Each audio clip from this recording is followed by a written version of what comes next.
and I definitely just want to start off by saying we're appreciative of the opportunity to be here today. It's not too often that we get to take this show on the road, so to speak. As a matter of fact, this is the first time this has ever happened, so you guys are a part of history, or maybe not, depending on the perspective that you'd like to take here today. But as always, Phil and I are just going to discuss the week's events in Washington, D.C. But for this particular recording, we're going to take a little bit more of a forward-looking approach, and I'll also discuss some things coming ahead as they pertain to agriculture, particularly relating to the Farm Bill and the presidential election. As you may have heard, there's something going on here in a couple of months. I mean, we're going to pick a president or something.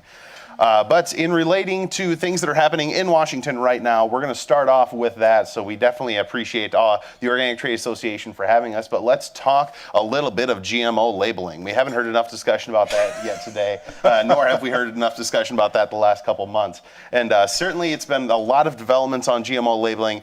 Phil, where do things stand right now in the Senate? Because the House has produced a bill, the Senate has not, still waiting on the Senate to produce a bill. What's the hang-ups at this point? Why is this process not yet done so folks like you and I can maybe start writing about something else? Yeah, well, we're going to be doing this for a while, Spencer. Right. Just to recap where we are, I think most people in this room probably know, but we have July 1st is the date that Vermont's first in the nation GMO labeling law takes effect. We've already seen some food companies start to label their products. Many of them, in fact. So that's effectively a deadline. It is given a lot of leverage to those who believe that it's time for labeling.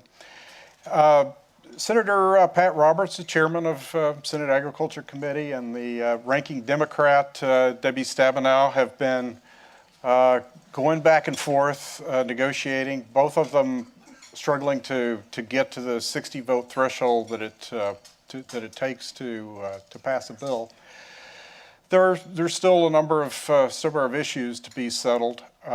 Senator Roberts said this week that he very much is getting very anxious to get this done. He would like to have a vote soon after the recess next week. They're off for a recess for Memorial Day. So some things that are kind of been outstanding. The last time we checked, there was some discussion over whether or not livestock produced through the use of conventionally raised grain versus organic grain, with that, how that labeling would hold up. But certainly a lot of things still up in the air in that regard. But want to switch gears a little bit from things that are happening in Washington exclusively to things that also have a bit of a presidential flair to them. That being President Obama in Asia this week. Particularly want to talk about some discussions that happened in Vietnam regarding catfish and how they relate to some action in the Senate chamber today. Senate votes to take the catfish inspection away from the Department of Agriculture. And what do you see as kind of the big picture ramifications here, Phil? Well, this has been a major issue for Vietnam for years. They have been threatening trade to try to bring trade sanctions on the U.S. over this. The 2008 Farm Bill authorized the catfish inspection at USDA. This is something that the catfish producers in the United States, particularly in the South primarily, had been pushing for. Congress reaffirmed this in 2014 in the current Farm Bill. But in a significant vote this week, a preliminary vote yesterday and then a final vote today, the Senate voted to disapprove the rule that's set up, actually is critical to operating the inspection program, which has just started. So that still has to be voted on in the House, and then if it were to pass there, it would go to the President.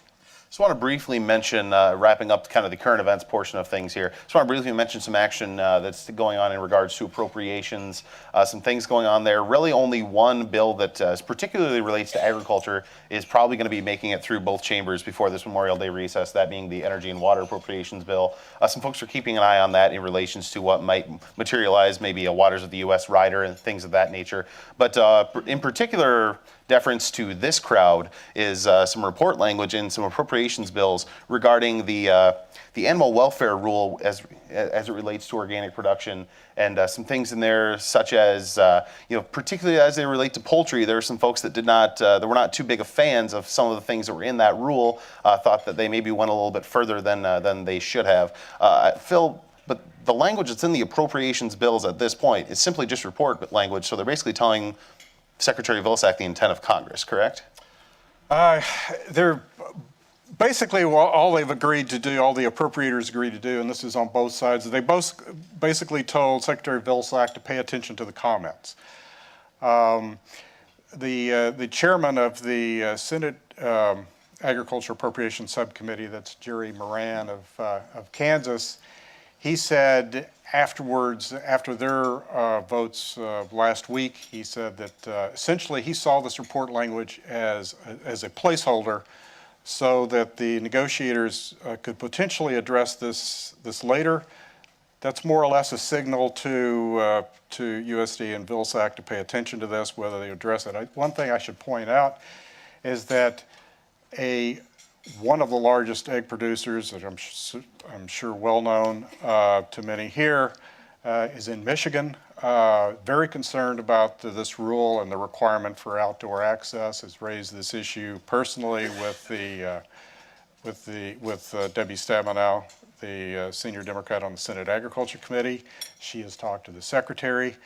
So we have not seen the last of this issue, and it's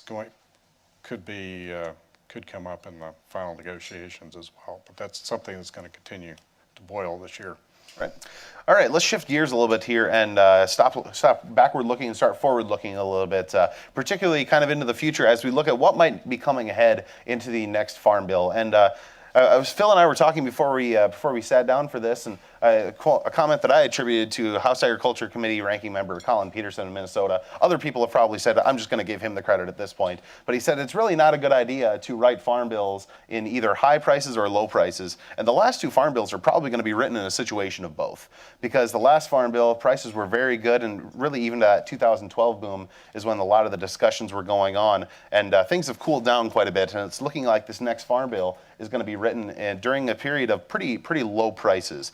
But in regards to how things are going to pan out for the actual legislation, what do you see as kind of some of the big challenges that committee leadership in both the House and the Senate are going to have to overcome if and when, and particularly if, we're going to see another farm bill by 2018? Well, yeah, I should point out, Spencer, it wasn't just Congressman Peterson that made this observation about writing farm bills and low prices and high prices, and you really need somewhere in the middle. I think your family has experienced what this. Right. Their own family has experienced what this does as well.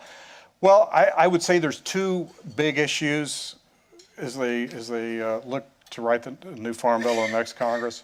One of them is money. This is not 2002 when they had a surplus that they were trying to spend, and it's not '08, or it's not even 2014 when they were doing away with direct payments and they had a pot of money there that they could move somewhere else. That's done. That money is gone. Because I won't get into the arcane details of how the budget scoring, how budget estimates do, and how they figure out how much money you have to spend for a bill. But the short answer is they potentially have less money to spend because of the way this bill was structured. So they're going to be tight from that end. The cotton growers have a big problem because cotton prices have collapsed because of China's policy, because of increased production in India. So they've got to do something politically for the cotton growers in the South. And there's also an issue that's come up in the Midwest in terms of how the new agriculture risk coverage program has worked, and from county to county there's disparity in payments, and so there'll probably be an effort to try to address that in some way. So they're going to be squeezed in terms of, it's a lot easier to write legislation and to do deals when you've got money to spend, and you can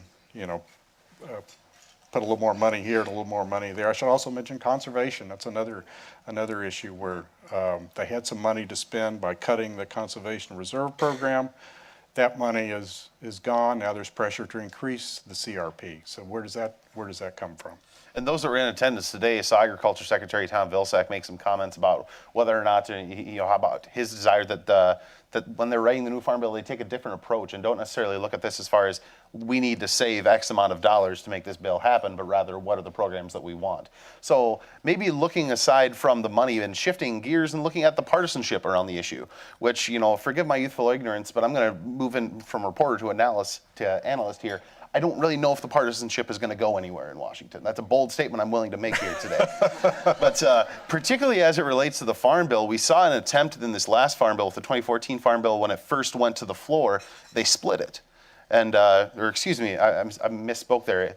First vote failed, second attempt, they split it. And so is there a chance that we're going to see the same process get boggled down in potential efforts to split that Farm Bill again? Yeah, you see the same dynamics are at work as we had back when, as you mentioned, when they brought the bill to the House floor, it failed. It failed because a number of conservatives insisted on an amendment that would work projects for SNAP recipients. There wasn't enough Democratic support. The bill failed. The outcome was to split the bills, vote them out separately in the House, and of course they were then put back together. Those same conservatives are there. There are more of them than there were then. I think that if anything, they feel emboldened since then, and you will see the same sorts of, you have the same dynamic very much. And it's hard to see the House changing that much in this election. Probably still in Republican control, maybe a few more Democrats, but pretty much the same dynamic. And we saw a bit of a sample of that here recently, in fact, as early as last week, when they were talking about child nutrition, and all of a sudden, kind of at the 11th hour, there was an attempt, a successful attempt, I might add, to add block granting provisions into a child nutrition bill in the House. So we've already seen kind of that conservative, that far-right effort kind of make its way into farm and food policy. Right, and that was, it's important to note that idea of basically taking the school lunch program, turning it over to the states in the form of block grants, similar to what Republicans have proposed in the past with food stamps, SNAP. And again, as you say, they tried that with they put that in at the last minute in the child nutrition bill in order to bring enough Republican support, conservative support to pass the bill, and they wound up passing it with no Democrats and lost only one Republican. That's the kind of dynamic we're talking about that we're likely to see again in the next Congress. So the current makeup will not produce the next farm bill, but the makeup in the next Congress will. I mean, there's a pretty good chance that the House is going to stay Republican, that there is a chance that the Senate will flip Democratic, depending on how some elections shake out across the country. But one thing that we can guarantee is that there will be a new president that is going to evidently sign or not sign this next farm bill. And let's talk about who that next president is going to be, because it's been making news, as you may have heard. But at this point, we're down to two presumptive nominees. We've got Donald Trump for the Republicans and Hillary Clinton for the Democrats. Bernie Sanders is still making an effort to secure the nomination, but I think at this point it's kind of widely assumed that it's Hillary Clinton's race to lose. But agriculturally speaking, there's some similarities between the two candidates. They're very similar as far as how they look at renewable fuels policy, but also have some similarities on trade. They're both in favor of trade as a general topic, but they've both made some disparaging comments about the Trans-Pacific Partnership, which is a 12-nation trade agreement that the administration is currently working on. Obviously, Donald Trump's comments have been much more disparaging about TPP than Hillary Clinton's have been, but it kind of remains to be seen where they're both going to fall here. But really, what do you see, or what should agriculture be looking for over the course of these next couple of months? Because we haven't seen a ton of noise come out of these presidential candidates, particularly as it relates to agriculture, really since they left Iowa. Right, and that's pretty much that's why the Iowa caucuses are so important, because that's the period when presidential candidates have to focus on agriculture and agriculture issues. After that, it's not nearly as important, and they don't talk about it.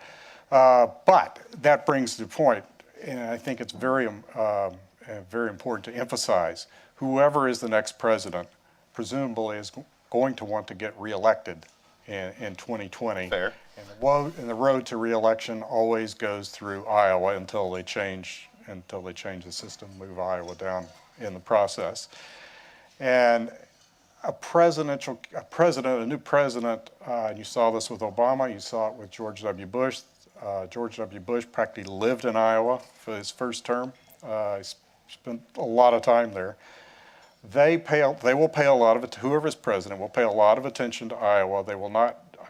You won't see them get too far off of what would cause heartburn in Iowa, and maybe encourage an insurgency, a challenger. So with that, so you won't see them move much off of probably renewable fuels policy, and probably that far off of agriculture. We don't know a lot about Trump.